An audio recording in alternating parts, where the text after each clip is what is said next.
ओम हरि तत्सत। संत वाणी। परिस्थिति का सदुपयोग।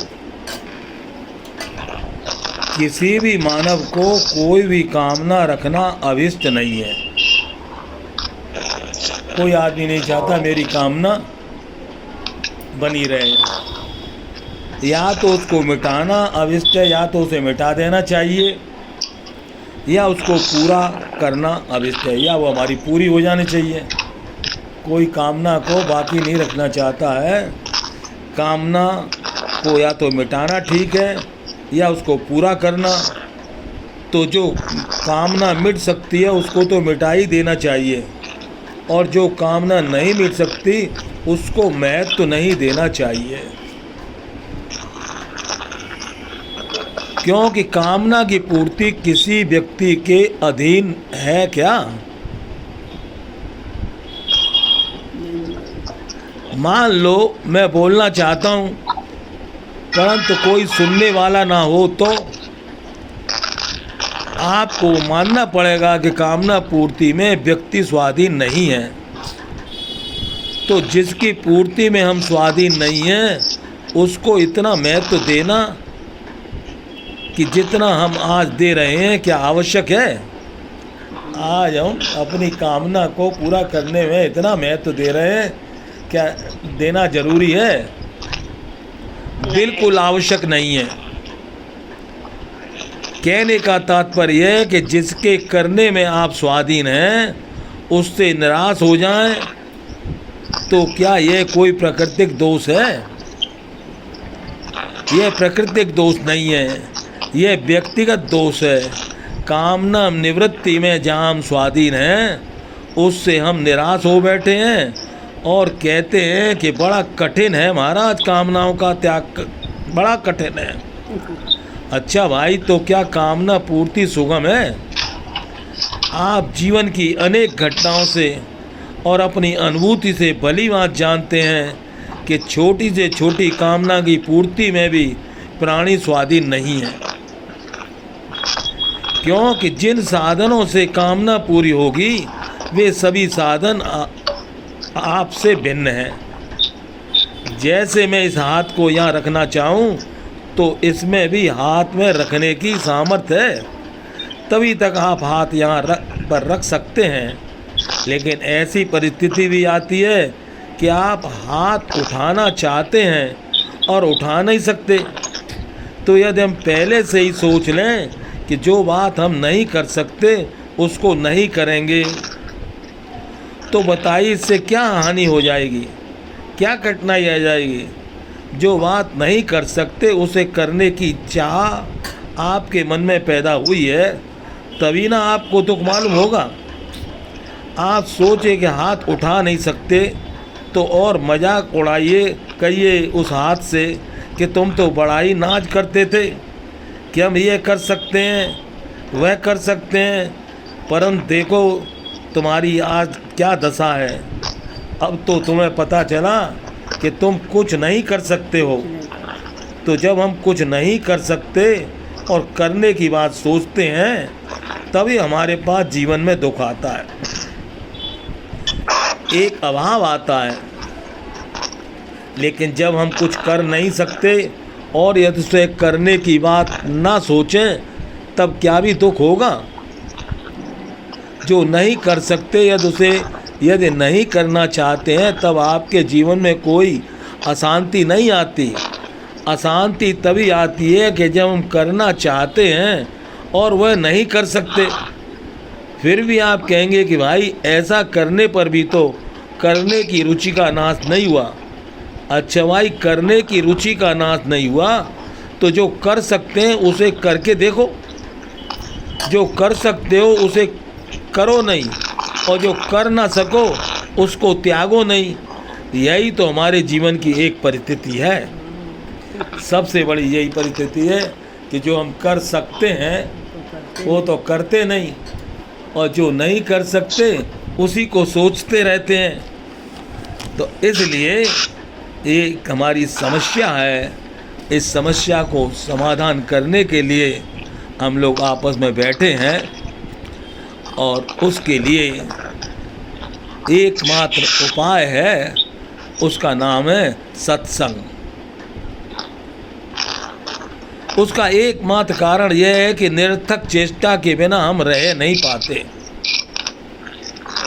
एकमात्र है, निरर्थक चेष्टा के बिना हम रह नहीं सकते। कुछ नहीं तो आसमान को ही ताकेंगे, कुछ नहीं है तो बेकार बात ही सोचेंगे। इसमें तो हम थकते नहीं, परंतु इस पर यदि कोई कहे भैया तुम्हें मालूम नहीं है कि जो तुम चाहते हो वो श्रम रहित होने से मिलेगा। जो हम चाहते हैं वो हमें कैसे मिलेगा? श्रम रहित होने से मिलेगा। या जो तुम चाहते हो उसकी लालसा जागृत करो, उसकी जिज्ञासा जागृत करो। तो हमारे जीवन में कितनी देर जिज्ञासा रहती है, कितनी देर लालसा रहती है और कितनी देर व्यर्थ चिंतन रहता है। इन तीनों पर विचार करो।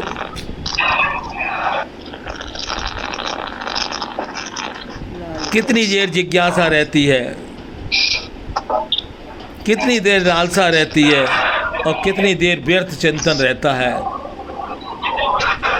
इस पर ठीक ठीक निर्णय करें। यदि हम और आप अपने जीवन को देखें तो पता चलेगा जिज्ञासा, लालसा और व्यर्थ चिंतन, इन तीनों में से व्यर्थ चिंतन ही अधिक देर रहता है।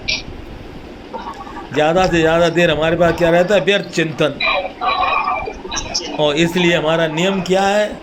व्यर्थ चिंतन त्याग तथा वर्तमान के सदुपयोग द्वारा। तो यदि हम अपने वर्तमान का सदुपयोग करें तो हमारे जीवन में व्यर्थ चिंतन नहीं आएगा। हर व्यक्ति अपने अपने कर्तव्य का पालन करे, अपने अपने विवेक का आदर करे, तो उसे किसी प्रकार की भी तकलीफ नहीं हो सकती है। और आजकल जो चल रहा है परिस्थिति का सदुपयोग, हमें जो भी परिस्थिति मिली है उसका सदुपयोग करना है। कल लिया था कि परिस्थिति विपरीत है, प्रतिकूल है, तो उससे भय नहीं खाएंगे। कैसी भी परिस्थिति आए भयभीत होने की क्या जरूरत है?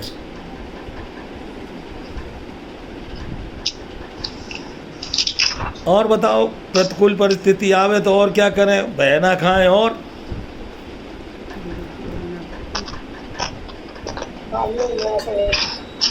प्रत्येक दशा परिस्थिति में अगर हम शांत रहना, प्रसन्न रहना सीख जाएं तो हम उस परिस्थिति का सदुपयोग करना जान जाएंगे, यानी कि दुरुपयोग नहीं होगा हमसे। बहुत सुंदर, बहुत बढ़िया बात। तो इसीलिए हमारे जीवन में जो सबसे खास बात है कि परिस्थिति का सदुपयोग करना है। प्राप्त परिस्थिति से भयभीत नहीं होना है। और ये एकमात्र 3 बातें फिर से सुन लें कि हमारे जीवन में कितनी देर तो जिज्ञासा रहती है, हम कितनी देर तो जानना चाहते हैं। 5:45 तक चलेंगे, 6 बजे पहुंच जाएंगे। क्यों? धूप बहुत तेज है। कितनी देर लालसा रहती है और कितनी देर व्यर्थ चिंतन रहता है। तो देखेंगे हमारे जीवन में व्यर्थ चिंतन ज़्यादा रहता है। तो अब उसका कारण पता चला कि व्यर्थ चिंतन क्यों होता है। भाई वर्तमान का हम सदुपयोग नहीं करते, प्राप्त परिस्थिति का हम सदुपयोग नहीं करते। तो इसलिए प्राप्त परिस्थिति का हमको सदुपयोग करना है। और फिर से देख लें, जो लोग लेट आए हैं उनको भी बता दें दोबारा पढ़ कर के। किसी भी मानव को कोई कामना रखना अभिष्ट नहीं है। कोई आदमी अपनी कामना को पेंडिंग रखना चाहता है, या तो उसको मिटाना चाहता है, या तो ये कामना आई है मिट जाए या ये पूरी हो जाए। तो जो कामना मिट सकती है उसको तो मिटा ही देना चाहिए। अब विचार में बैठे हैं, जो कामना मिट सकती है उसको तो मिटा ही देना चाहिए। और जो कामना नहीं मिट सकती उसको महत्व तो नहीं देना चाहिए। मालूम है मिटेगी नहीं तो उसको ज़्यादा महत्व ना दें, क्योंकि कामना की पूर्ति किसी व्यक्ति के अधीन में है क्या? हमारे हाथ में है कि हमारी ये कामना पूरी हो जाए। जैसे हम इस समय बोल रहे हैं और सुनने वाले ना हो तो हमारा बोलना सार्थक हो सकता है? नहीं हो सकता है। नहीं। ऐसे अभी एक और उदाहरण दिया था, हम हाथ उठाना चाहते हैं और उठा नहीं सकते, तो इसलिए हमें एक बात समझनी चाहिए कि हेडिंग को ध्यान में रखना चाहिए, परिस्थिति का सदुपयोग। जो भी परिस्थिति मिले हमें, परिस्थिति दो ही होती हैं, अनुकूल और प्रतिकूल।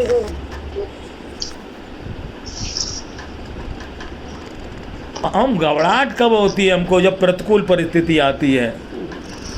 तो इसलिए कहते हैं ये ज्ञान कब के लिए काम आता है? ये ज्ञान उसी समय के लिए चाहिए जब हमारे साथ प्रतिकूल परिस्थिति आवे। ये हमारा सत्संग में बैठना हमारा व्यर्थ नहीं जाएगा, क्योंकि हमको सजग मानव बनना है, जागना है और जाग करके देखना है कि चाहे जैसी भी परिस्थिति आएगी हम भयभीत नहीं होंगे। कोई भी परिस्थिति आवे हम उससे भयभीत नहीं होंगे, क्योंकि परिस्थिति का अर्थ है कर्तव्य पालन का क्षेत्र, कर्तव्य पालन का अवकाश। कर्तव्य पालन में भिन्न परिस्थितियों की आवश्यकता नहीं है, कर्तव्य पालन में पराधीनता नहीं है, क्योंकि कर्तव्य एक साथ तो रहता नहीं, परिस्थिति के अनुसार कर्तव्य रहता है। तो जिस परिस्थिति में हमें जो करना चाहिए उसमें कोई व्यक्ति पराधीन नहीं है। हम सबको परमात्मा ने स्वाधीन बनाया है। ये जो पराधीन हम हो गए हैं वो इसलिए हो गए हैं कि हमारे सामने जब प्रतिकूल परिस्थिति आती है तो हम घबरा जाते हैं। अब हमें हिम्मत दिलाई जा रही है कि प्राप्त परिस्थिति का सदुपयोग करो, घबराने से कोई काम नहीं होने वाला है।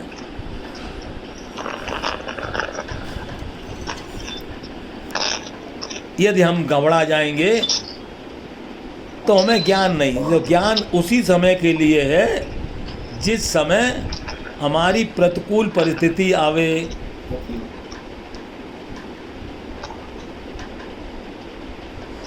इसलिए अभी हमने कहा कि हमारा ये सत्संग में बैठना व्यर्थ नहीं जाएगा। ये उस समय की तैयारी है जिस समय हमारे साथ प्रतिकूल परिस्थिति आएगी, और हर एक के साथ आती है प्रतिकूल परिस्थिति।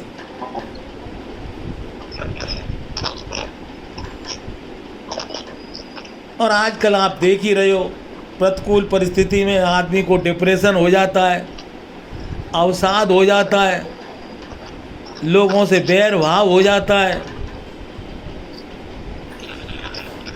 तो इसलिए हमारा है उद्देश्य है परिस्थिति का सदुपयोग करना। वस्तु, व्यक्ति, परिस्थिति और अवस्था।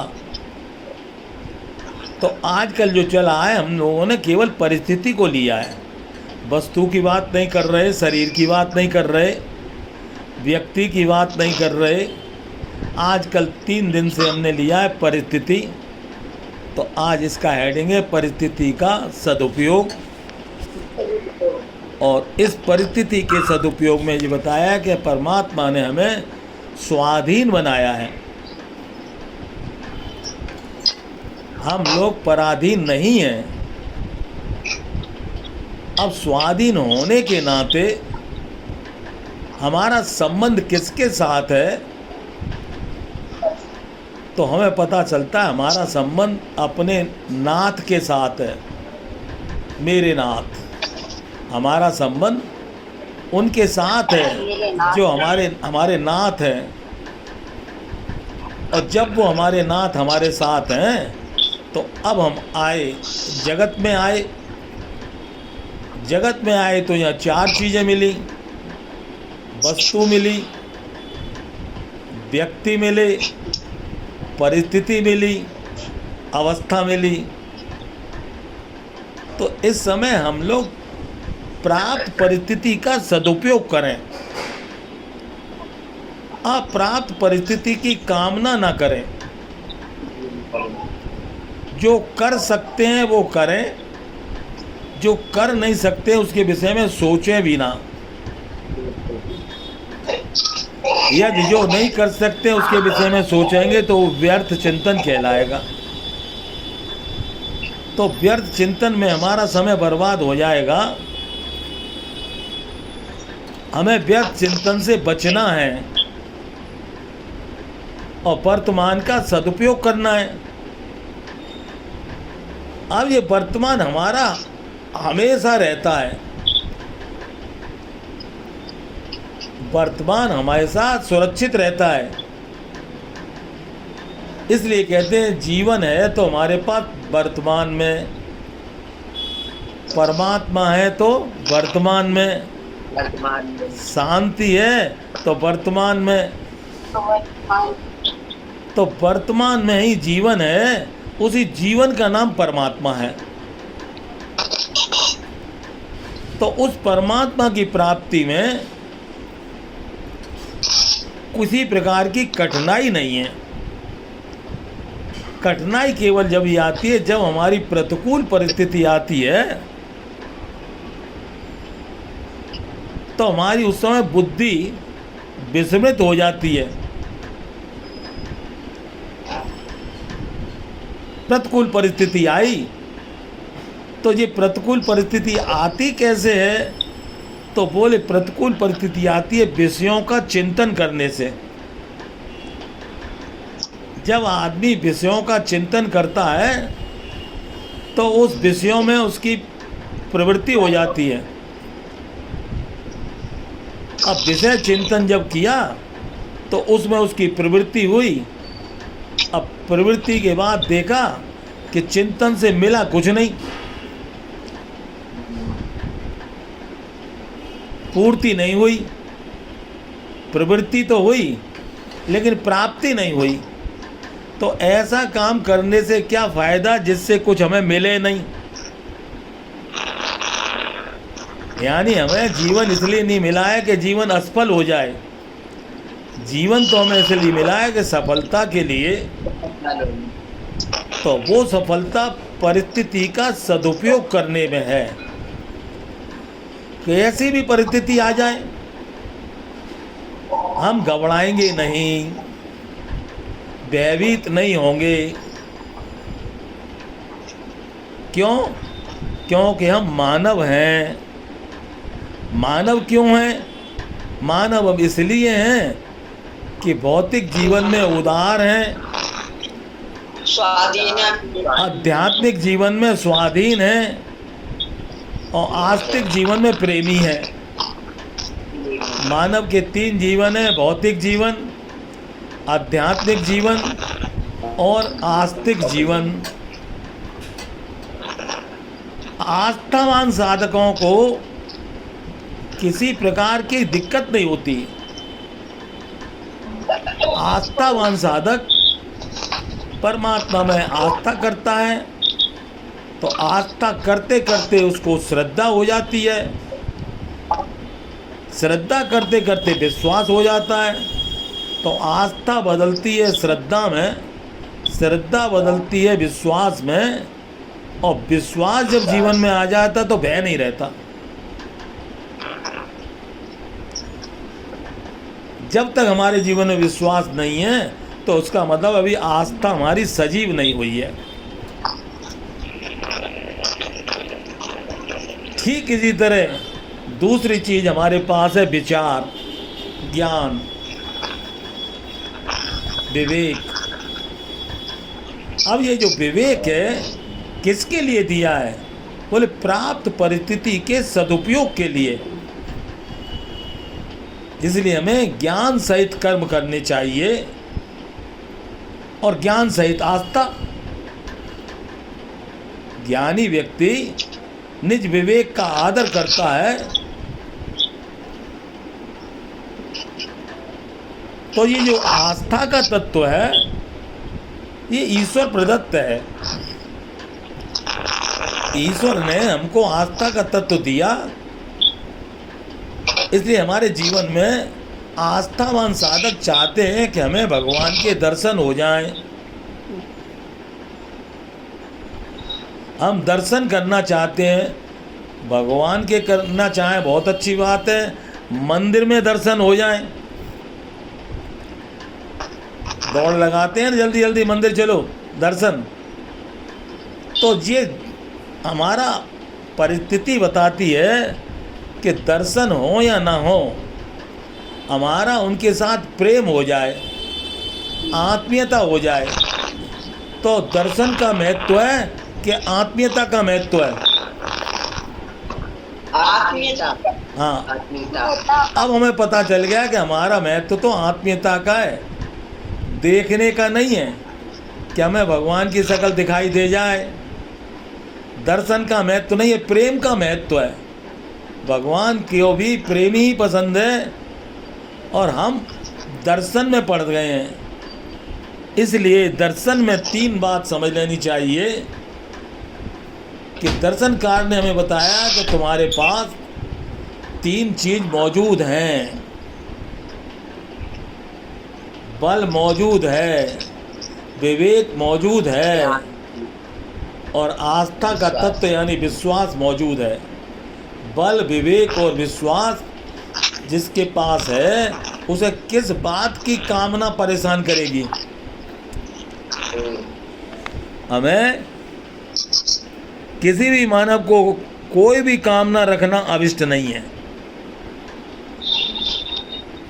यदि हम मानव हैं तो हमें अपनी कोई कामना नहीं रखनी है कि रखनी है?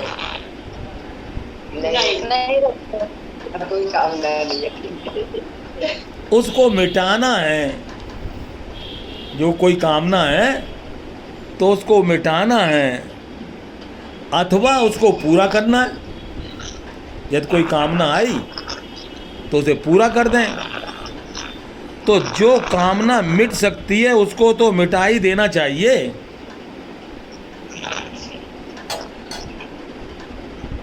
कौन सी कामना को मिटा देना चाहिए? जो कामना वर्तमान की नहीं है, भूत की है, भविष्य की है, उसको मिटा ही देना चाहिए। यदि कोई काम वर्तमान का हो और वर्तमान में कर सकते हैं तो कर देना चाहिए, और जो कामना भूत और भविष्य की है उसको मिटा देना ही चाहिए। और जो कामना नहीं मिट सकती है उसको महत्व तो नहीं देना चाहिए। अरे भाई ये कामना पूरी नहीं होनी है तो उस पर ज़्यादा दिमाग लगाने की क्या ज़रूरत है? क्योंकि कामना की पूर्ति किसी व्यक्ति के अधीन में है क्या? हम कोई भी कामना आए उसे पूरा कर सकते हैं क्या? नहीं। अरे भाई हमने खाना बनाया और खाने वाला नहीं है कोई तो वक्ता है, श्रोता नहीं है। श्रोता है तो वक्ता नहीं है। तो इसका मतलब ये कामना के लिए 2 व्यक्ति का होना आवश्यक है। इसलिए 2 में हमारे हाथ में स्वाधीनता नहीं है। हमें जितनी जल्दी हो सके स्वाधीनता पा लेनी चाहिए, क्योंकि स्वाधीन हुए बगैर ना हमें शांति मिलेगी, ना हमें मुक्ति मिलेगी और ना ही हमें भक्ति मिलेगी। शांति, मुक्ति और भक्ति मानव जीवन की सबसे अभिष्ट जरूरी चीज़ है। शांति के बगैर किसी को आनंद आता है। मुक्ति माने स्वाधीनता के बगैर कोई मौज है जीवन में, और भक्ति के बगैर कोई जीवन है। तो मानव जीवन की पूर्णता शांति, मुक्ति और भक्ति के लिए है, और वो बगैर स्वाधीन हुए नहीं हो सकती। हमें स्वाधीन होना है। स्वाधीन शब्द में बोलने में कुछ टाइम लग सकता है, लेकिन स्वाधीन होने में देरी नहीं लगती, क्योंकि जब हम अचाह हो गए तो हमारी काम बन गया। हमारे जीवन में हमारा काम बन गया कि हम स्वाधीन हो गए, जगत के लिए उदार हो गए, और सबके साथ रहने में प्रेमी हो गए। तो मानव वही है जो भौतिक जीवन में उदार हो, आध्यात्मिक जीवन में स्वाधीन हो, और आर्थिक जीवन में प्रेमी हो। अब तीनों मिल जाए तो कोई हानि है क्या?